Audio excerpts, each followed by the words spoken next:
Hello everyone, welcome back on my YouTube channel. तो कल वाली वीडियो में हमने यहाँ पर देखा था स्टरलाइजेशन जो प्रोसेस होती है वो कैसे होती है, कुछ टर्मिनोलॉजीज हमने देखी थी। तो आज हम बेसिकली उसका एक फ्लो चार्ट पढ़ने वाले हैं, दैट इज स्टरलाइजेशन, और उसके कुछ मेथड्स हैं। स्टरलाइजेशन और डिसइंफेक्टेंट के मेथड, हम कैसे आर्टिकल्स को किस किन वेज से हम उसको स्टरलाइज कर सकते हैं, आर्टिकल्स को फ्री कर सकते हैं जितने भी माइक्रो ऑर्गेनिज्म या बैक्टीरिया, वायरस, पैथोजेंस उसमें प्रेजेंट है। ओके, तो इसके तीन मेथड होते हैं, that is physical, chemical and physio chemical. ठीक है, फिजिकल मेथड जिसमें हम फिजिकल तरीके से जो आर्टिकल्स हैं उनको हम हटा देते हैं, जो जितने भी इंस्ट्रूमेंट वगैरह हैं उससे। दूसरा केमिकल्स, हम केमिकल का यूज़ करेंगे, जस्ट लाइक हम लोगों ने कोई एल्डिहाइड यूज़ किया, कुछ इस टाइप की लिक्विड फॉर्म या फिर कोई भी गैसेस फॉर्म जिसमें हम आर्टिकल्स को क्लीन करेंगे, एक प्रॉपर वे में क्लीन करेंगे, तो केमिकल्स को यूज़ करके कर सकते हैं। फिजियो केमिकल एक ऐसा मिक्सचर होगा जिसमें फिजिकल और केमिकल्स कुछ मिक्स होते हैं, फिजियो केमिकल, तो हम उसको एज ए स्टरलाइजर यूज़ करते हैं। तो जैसे फिजिकल है उसके अंदर कुछ अलग है, जैसे सनलाइट से कर सकते हैं, हीट से कर सकते हैं, वाइब्रेशन से, फिल्ट्रेशन से एंड रेडिएशन से। सनलाइट आपको पता है एक नेचुरल सोर्स होता है, जितने भी माइक्रो ऑर्गेनिज्म प्रेजेंट होते हैं तो जो यूवी रेज उनके ऊपर गिरेगी तो वो डिस्ट्रॉय हो जाएंगे, किल हो जाएंगे। जैसे आपने देखा होगा घरों में क्या होता है, मैट्रेसेस वगैरह या फिर जो कपड़े होते हैं, सर्दियों के कपड़े, हम निकाल के उनको धूप में सूखने के लिए डाल देते हैं। बिकॉज क्यों डालते हैं? क्योंकि जितने भी माइक्रो ऑर्गेनिज्म उसमें प्रेजेंट है जो कि बहुत सालों से उसके अंदर हैं, तो फिर वो क्या होता है, वो उससे किल हो जाते हैं। तो एज ए नेचुरल रिसोर्स हम यूज़ कर रहे हैं, तो वो भी एक फिजिकल मेथड हो गया कि हम किसी चीज़ को स्टरलाइज कर रहे हैं ताकि उसमें से जो बैक्टीरियाज, माइक्रो ऑर्गेनिज्म प्रेजेंट थे वो किल हो जाए। ठीक है, सनलाइट हो गया।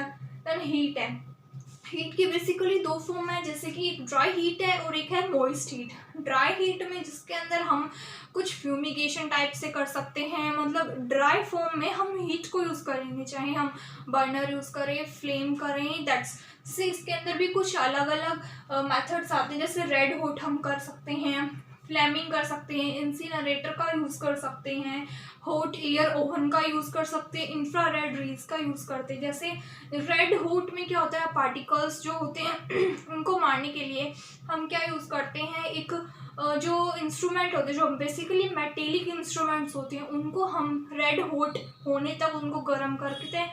तो ये जो मेथड है, अभी हम यहाँ पे बेसिक इनका देख रहे हैं कि क्या क्या मेथड होती है, एक फ्लो चार्ट है।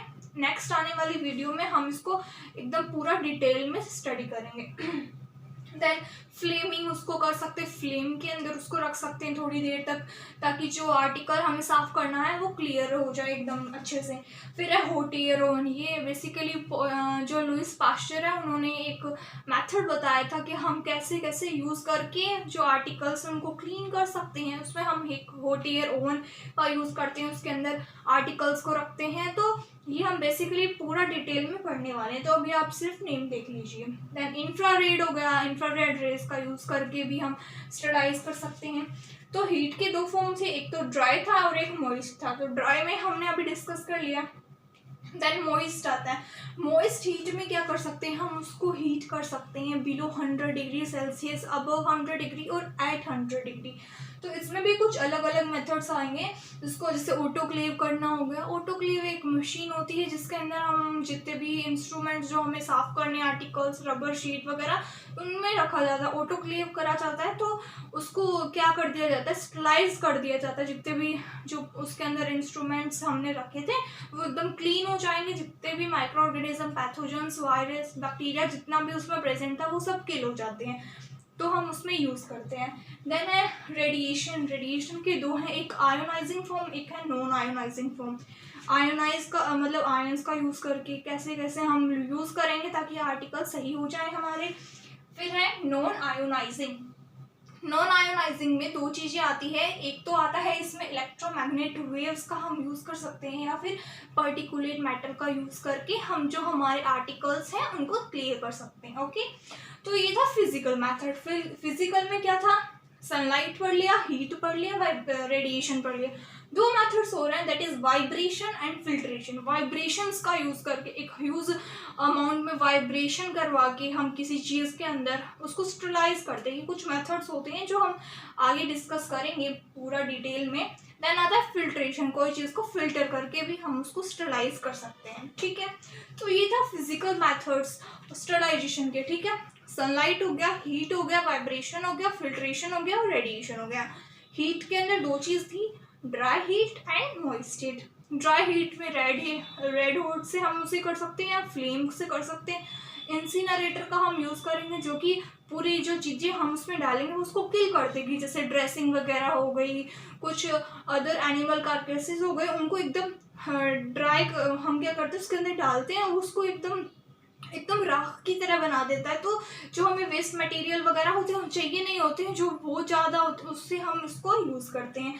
तो हम इसको बेसिकली पूरा कल डिस्कस करने वाले हैं। देन मोइस्ट हमने पढ़ लिया, बिलो 100 डिग्री उसको हीट करेंगे, एट 100 डिग्री और अबव 100 डिग्री हम उसे यूज़ करेंगे, ताकि जितने भी पार्टिकल्स उसमें प्रेजेंट है, मतलब जो पैथोजेंस प्रेजेंट है, वो स्टरलाइज हो जाएगा जो हमारा आर्टिकल है, तो उससे हम उसको सही कर लेंगे। देन आयोनाइजिंग हमारा हो गया, देन नॉन आयोनाइजिंग भी हो गया।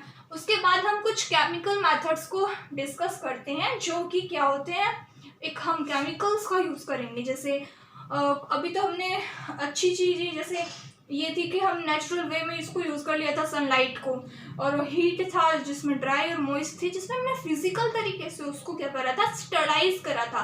बट अब हम किसे करेंगे, केमिकल मेथड हम यूज़ करेंगे, इसमें हम केमिकल्स का यूज़ करके उसको स्टरलाइज करते हैं। जैसे इसमें दो फेज आते हैं, that is liquid and gaseous phase. जैसे लिक्विड फेज में क्या क्या आ गया, अल्कोहल आ गया, एल्डिहाइड आ गया, हेलोजन आ गया, हैवी मेटल आ गया, फिनोल आ गया। सरफेस एक्टिव एजेंट्स डाइट, जैसे कुछ अल्कोहल्स का हम यूज़ कर सकते हैं, अल्कोहल इन द सेंस हम फिनोल भी यूज़ कर सकते हैं। तो इस टाइप के जो केमिकल्स हैं जिनको हम स्टरलाइजेशन के लिए यूज़ करेंगे, तो वो केमिकल मेथड में आते हैं। एल्डिहाइड का एग्जांपल ग्लूटर एल्डिहाइड हो गया। तो इस टाइप से कुछ केमिकल्स होते हैं जिनको हम बेसिकली कल डिटेल में डिस्कस करेंगे, ठीक है। फिर आता है हेलोजेंस। हेलोजेंस से फ्लोराइड हो गया, ब्रोमाइड हो गया, ये सब को हम यूज़ करके आर्टिकल्स को क्लीन कर सकते हैं। फिर आता है फिनोल। फिनोल का नाम तो आप सबने सुना होगा, बिकॉज ये बहुत ही अच्छा एक स्टरलाइजिंग मेथड में यूज़ आने वाला केमिकल है। देन है सरफेस एक्टिव एजेंट। कुछ सरफेस एक्टिव एजेंट्स भी होते हैं, डाइज भी हो सकती हैं कुछ, जिसको हम यूज़ करके हमारे जो एरिया जिससे हमें क्लीन करना है उसको हम स्टरलाइज कर सकते हैं, डिसइंफेक्टेंट कर सकते हैं, ओके।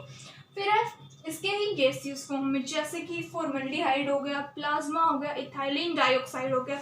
फॉर्मल्डिहाइड जो है मोस्ट इंपॉर्टेंट है, एग्जाम में बहुत बार पूछा जाता है, तो ये बहुत ज़्यादा इंपॉर्टेंट है फॉर्मल्डिहाइड, ठीक है। फॉर्मल्डिहाइड को हम कैसे यूज़ करेंगे, और उसको ऐसे केमिकल जो है वो गैसियस फॉर्म में होगा, उसको यूज़ करेंगे ताकि अच्छे से हमारा जो प्रॉपर इन्वायरमेंट जिससे भी हमें क्लीन करना है वो साफ़ हो जाए, एकदम किल कर दे जितने भी बैक्टीरियाज पैथोजन वहाँ पे प्रेजेंट है। देन है प्लाज्मा। प्लाज्मा को हम यूज़ कर सकते हैं। आफ्टर दैट क्या है, इथाइलिन ऑक्साइड। इथाइलिन ऑक्साइड को भी हम यूज़ कर सकते हैं ताकि जितना भी हमें क्लीन करना है वो सब साफ़ हो जाए। ये सारे मेथड हमें किस लिए करने हैं, ताकि हम क्लीन कर सकें जो भी जहाँ पे भी बैक्टीरियाज प्रेजेंट है। तो ये कुछ मेथड्स थे जो स्टरलाइजेशन के अंदर आते हैं। ये हमेशा क्वेश्चन आता है जो एग्ज़ाम होता है, तो ये बहुत इंपॉर्टेंट टॉपिक है। मैं फिर से रिपीट कर रही हूँ, जो मैं यहाँ पे लिखती हूँ वो सब इम्पोर्टेंट होता है। मैं इसीलिए साथ साथ नहीं लिखती हूँ, क्योंकि अगर मैं यहाँ साथ साथ लिखूँगी तो आपका भी टाइम वेस्ट होगा और वीडियो भी क्या बड़ी हो जाएगी, जिससे आपको भी परेशानी होती है। तो इसी वजह से हम इसको एज ए सिंपल और सोबर वीडियो बनाते हैं। दैट्स वाई हम यहाँ पर आपको पहले से ही लिख देती हूँ मैं, ताकि आपको अच्छे से ये समझ आ जाए, क्योंकि लिखना तो मुझे वही है बाद में। तो मैंने पहले से ही आपके लिए ये लिख दिया है ताकि आपको कोई परेशानी और दिक्कत ना हो, ठीक है। अगर आपको कोई भी डाउट क्वेरी हो तो आप मुझे कमेंट सेक्शन में कमेंट कर सकते हैं, okay students. So that's all about today's video. Thank you so much.